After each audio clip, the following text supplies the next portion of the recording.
Hey everyone, it's really lovely to be back. This is Emily Martin. I'm a mindfulness meditation teacher, and for the last 6 years, I've been with the Hood River Valley School District teaching high school science and mindfulness. And now I am venturing off into the great unknown to teach mindfulness to adults and to community members. So it's really fun to be back here with this group. We have 30 minutes today. This is my sort of mindfulness 101 course, and I like to say mindfulness is really heartfulness, and I'll get into what I mean by that in a minute. What I want you to walk away with from today is one, feeling more relaxed and present, more grounded, relaxed, and present, because we'll be practicing some mindfulness. And two, I want you to walk away with some very tangible practices and resources.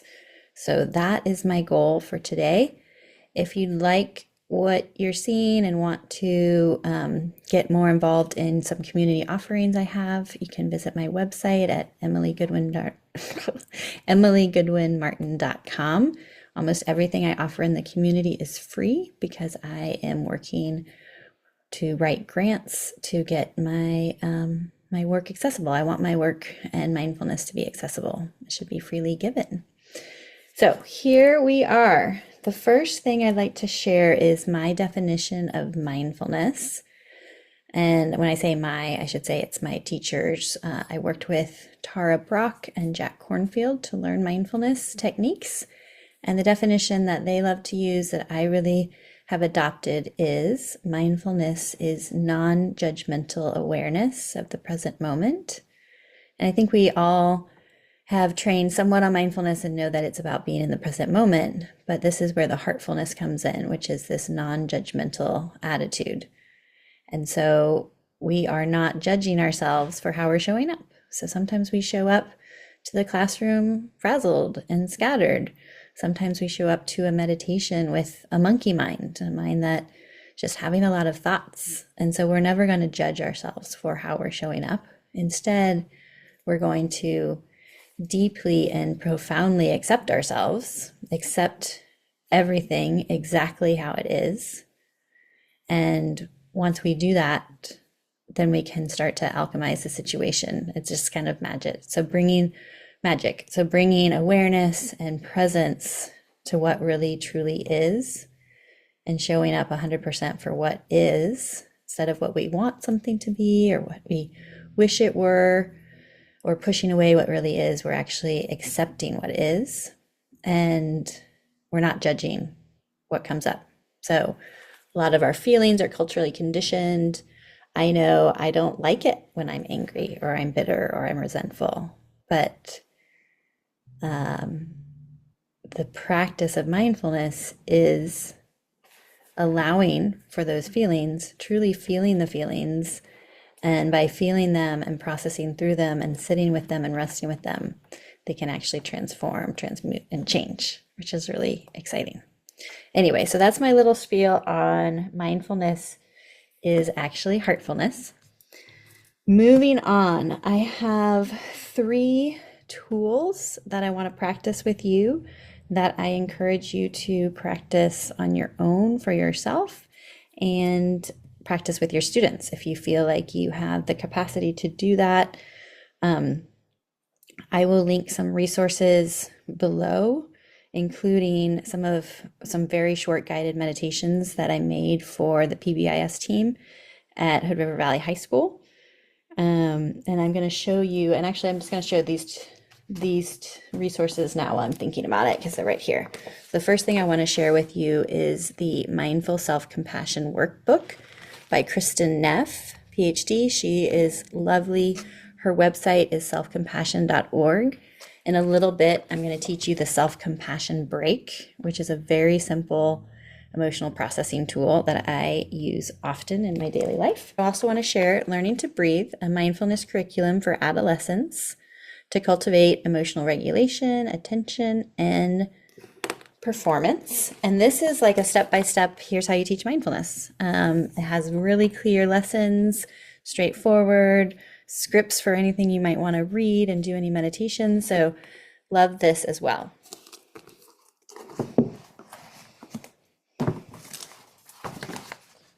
Okay, and I realize I have 4 tools I want to teach you, so that's a lot. Let's go ahead and do them. And I'm writing down the note for the, oh yeah, mindful eating. Okay. Okay, so the first tool, I learned this from a functional medicine practitioner, Heather Nielsen, who is at Healthy Connections. It is called GAB, which stands for Ground, Align, and Breathe. And this is a great, quick tool to use as you're going into your classroom, or even if you're going into a difficult conversation, just when you need a little extra preparation and you want to be fully present. So again, it's called GAB, Ground, Align, Breathe, and we're just going to do it together. I prefer to do it standing up. You can do it seated, but since I'm standing at my standing desk here, notice my beautiful garage office. Let's do it. I'm going to do it standing up. So ground, the first step is you're going to put your feet hip distance apart, and you're going to have a slight bend in your knees. And what's amazing about energetic work is simply having the intention of something allows your energy to flow in that way. So you're going to have the intention of being grounded. What does being grounded mean? It just means that you are connected to the earth, that you're solid and stable. You're not getting destabilized or pushed over. You're standing your ground, right? You have stability and strength. And I do this by having the intention of being grounded and by feeling my feet inside my shoes and feeling my shoes and my body on the ground. And sometimes I even like to rock forward and backwards, side to side, to just find that really stable, rooted, grounded place. So that's step 1. Step 2 is alignment. So we are going to align our skeletal structure, our bodies, with a posture that's conducive to breathing. Okay, so alignment simply means we're aligning our back, our shoulders, our neck, our head. They're all in alignment. The bones are stacking on top of each other. Sometimes I like to imagine a little string attached to the top of my head that's gently being tugged up. And this is alignment. It's just noticing your posture in space and aligning. Head, neck, and shoulders, back. And then the third step is breathing. Of course, we're always breathing, but I'm inviting us to take a conscious breath.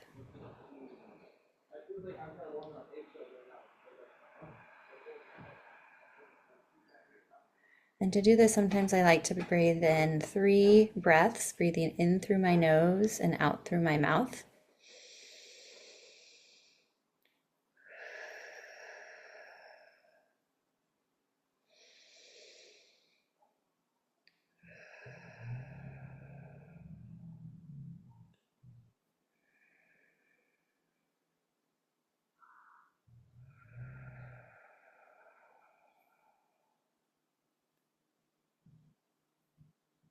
Beautiful.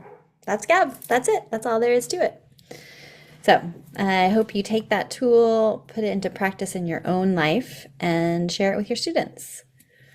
The next little tool in your toolbox, the next tool in your toolbox that I want to share is a very simple 1-minute sound meditation. And I guess you'll have to judge the maturity of your students, because sometimes if you say, okay, we're going to listen to the sounds for a minute, kids might start making farting noises and squeaking their chair. But, honestly, I notice if you go outside and do this and say, let's just take a minute and hear the sounds that are outside, I feel like students are way more open to it than doing it inside the classroom. But we're going to do it together right now. And honestly, a minute might feel like an eternity. And that's kind of the point, is that we are often moving so fast. Our brains are moving so fast. We're not in the present, right? So the body is always in the present. The breath is always in the present. Sound and sensation are in the present, but our mind likes to fast forward, reminisce, ruminate, problem solve. And we love the mind for doing that. We are so thankful to the mind for being capable of that. But with this practice, we're saying, let's take a pause on that problem solving mind and let's be fully, completely, 100% here and now. And we do that through sound. So I'm going to time us for a minute. And you can do this with your students and you can just play around with, like, how did that feel? Did that feel long? Was that short? Did that feel like a minute? So we are going to time for a minute, and the invitation, I like to close my eyes just to create a little bit of boundary from the visual scene. We're gonna, so if the invitation is to close your eyes if you want, and you are simply going to listen to the sounds wherever you are, the sounds that you hear. And if you notice your mind's drifting away from listening and processing sound, simply come back and say, oh yeah, here I am with Miss Martin, and we're going to be doing the sound meditation. So the invitation is just to hear whatever sounds you hear for the next minute and have that be your focus.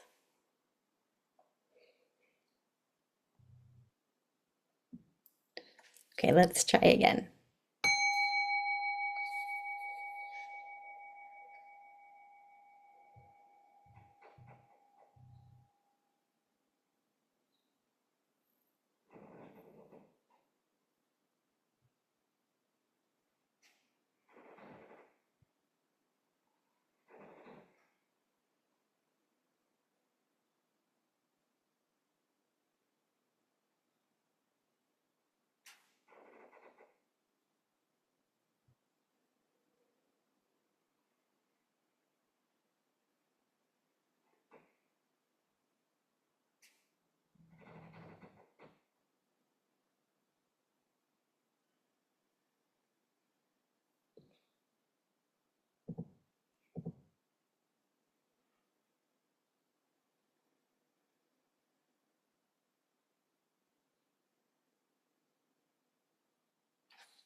So I wonder if that felt like an eternity to you, if it went by quickly, how many times you got distracted by thoughts and had to remember to listen to sound. So I love a sound meditation, especially out in nature, because there's so much sound and things are changing constantly. So it's a pretty dynamic way to practice.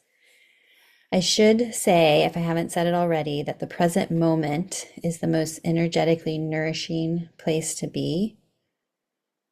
When we can take a breath, relax into the here and now. I mean, I notice the change immediately in my physiology. I notice my shoulders dropping. I notice this sort of sense of calm, um, sense of calm and well-being that comes over my body. And there's been lots of science about mindfulness. You can chat GPT it. You'll find lots of research. Not that it's all correct, but there's a lot of really great science coming out about this practice.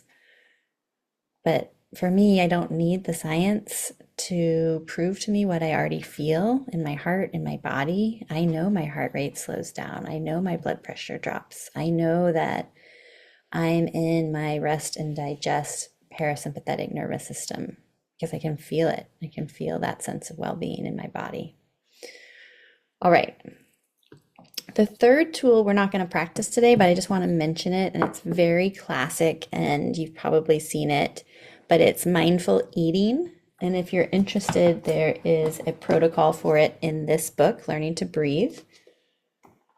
But I think it could be a fun one, especially with elementary school students, because really what it is you have some kind of piece of fruit, candy, nut, some little, well, you probably might want to do a nut, some little piece of food.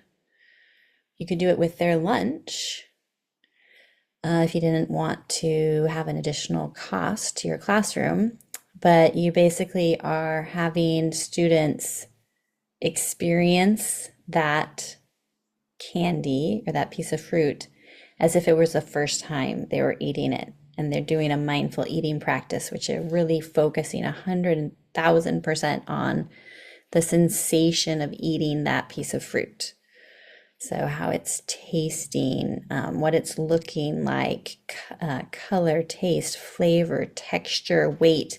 Usually, what I do is I'll have a platter with different pieces of candy kids can choose from. And of course, it's optional. You don't want to force anyone to eat anything. But once they have it, then I'll ask them to like gaze at it, like feel the weight of it, look at the color of the packaging, right? Then you open it up and you do that again, and then you put it in your mouth. And it's about really trying to stay focused on the sensation of eating. I remember I met an Italian down at the waterfront one day, and he goes, "Oh, you Americans, you only appreciate the first bite and the last bite of your food. But in Italy, we appreciate every bite." And there's something about our culture of like mindless eating, right? Where we're watching a television show and eating. Well, of course, we're not like actually experiencing the full flavor of that food. Yes, we might be getting the calories, but how mindful are we of the taste and the texture and the experience of actually chewing and digesting? So, mindful eating is a really fun, easy entry point. Everybody's going to want to eat a tangerine or have a piece of candy. So, I recommend that as a simple tool. It could be really fun in your classroom. And then I want to end with, and let me just see if I can find out how long I've been. Oh, look, I could have paused the recording. I didn't know I could do that. I don't know how long I've been in this meeting. I think I'm about 20 minutes in. I don't know.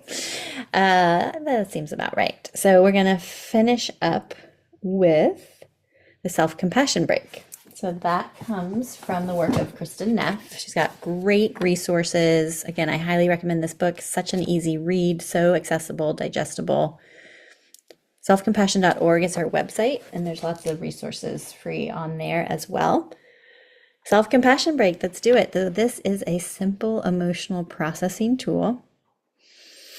My therapist friends tell me that the reason why people come to therapy is because they have unprocessed emotions. So something happened, the loss of a friend, loss of a job, and it may have even happened a long time ago, but they haven't been able to process through that experience. So a lot of times people come with like years of unprocessed emotion. So a tool that is very helpful is to understand what you're feeling in the moment and to have some way of dealing with that, accepting that, so that you're just not carrying around a lot of baggage, that you're feeling a feeling and letting it go. People like to say that phrase, what we resist persists. And this is the opposite. Just like I was saying, mindfulness is like total acceptance of what's happening, of reality as it is. That's a similar characteristic to this self-compassion break and to the idea of like allowing for our feelings, for what's really happening, sitting with them, acknowledging, accepting them. And then through that acceptance can come transformation and change, but not desiring that change or anticipating that change, but truly deeply feeling the feelings. So here's the self-compassion break. It's 3 steps. We're going to do it together. I'll tell you what the steps are, and then I'll model it for you. And then we'll be done with our session today. You can get lots of brownie points for watching this video. So step 1 is remembering a situation, something that's happening this week that's troubling you, maybe a conversation with a colleague, something that's happening in your personal life, something that happened in the classroom, just something that's a little bit troubling or upsetting.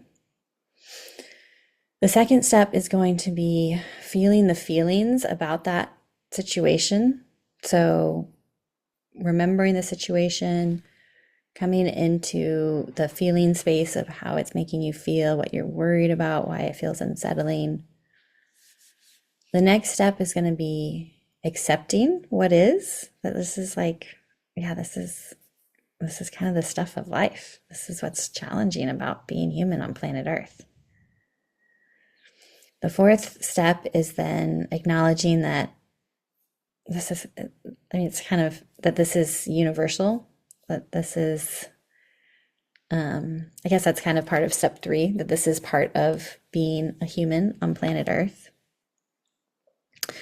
But it's nice because you can relate that you're not the only one feeling this. It's not just you. And the final step is allowing some kind of compassionate nurturing to come in. So if you have a really tender inner voice, just sharing with yourself some compassion. And if that's challenging for you, you might want to bring in, remember like a trusted loved one, a spouse, a grandmother, a really good friend, someone who, if you were to describe the situation to them, they would really hold your hand and listen and witness. And what would they say to you? And you're going to channel their energy and even potentially their words. So let's go ahead and go into our meditation. I'm going to do this very quickly. It's going to be about 5 minutes. So I invite you to ground, align, and breathe. Take a few breaths. You can close your eyes if that feels comfortable.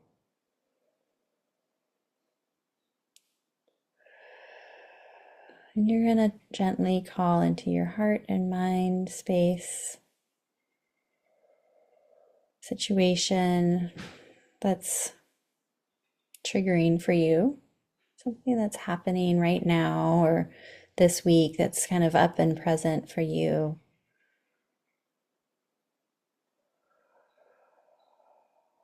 That feels challenging in some way.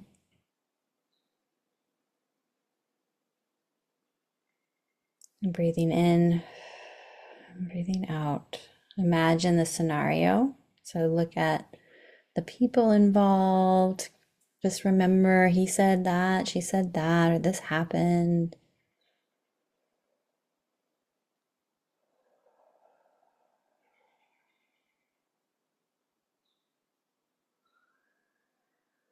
And if you can tap into the feelings that you are feeling when you remember the situation, allow those feelings to come into your body and your experience.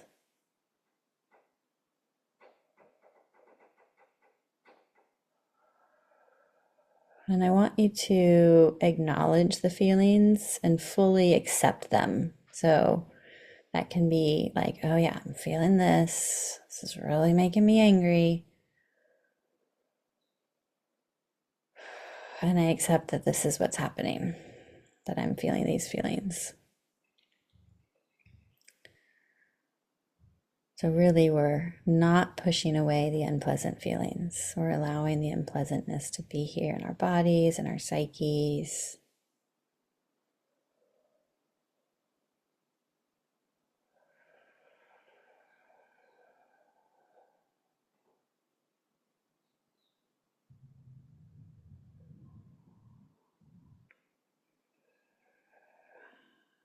Once we've named the feelings and acknowledged them, the next step is to understand that this sucks. This is uncomfortable. You could say I don't like this. This sucks.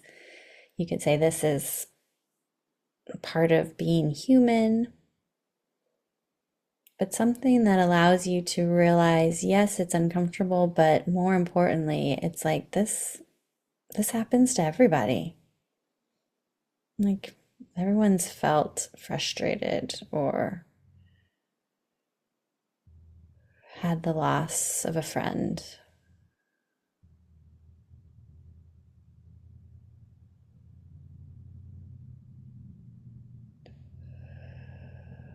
So part of this practice is figuring out what statements, phrases, words resonate most with you. And I like to sometimes even put my hand over my heart. Just that tender pressure on my heart allows me to connect with my feelings and my experience. And so here are some potential phrases that might work for you. Yeah, this is challenging. Or this is really hard.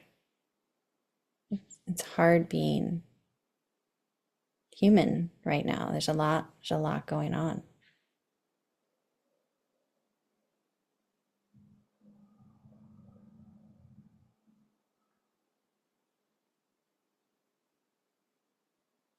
Or this doesn't feel good. Nothing about this feels good.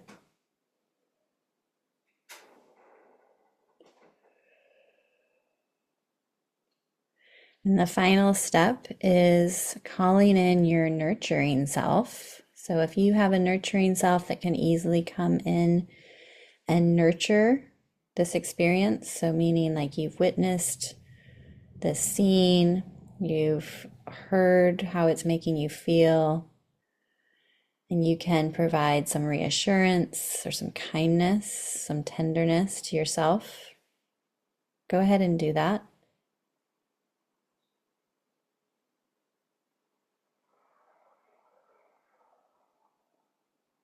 If you find that a little challenging to connect to, imagine your most trusted friend or a loved one. Imagine telling them the scenario, telling them exactly what happened this week. Tell them how you're feeling about it, how it sucks, how it's really hard. And see what they would say to you. How would they witness that? How would they hold your story?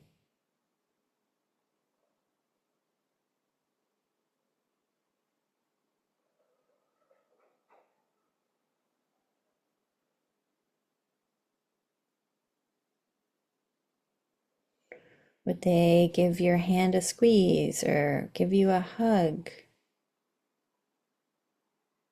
Would they tell you you're not alone? I'm here for you. Maybe they would just rage with you and say, yeah, that sucks. I'm so sorry that's happening. It's really hard.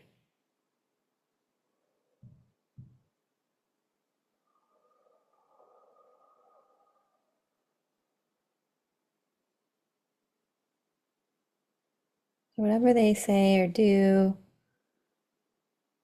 allow that tenderness to come into your heart. A wise teacher says there's no one more deserving of our love and compassion than ourselves. And as teachers and educators and district staff, we are often giving to others. Allow that love and compassion to come into you, to come to you, to come into your heart.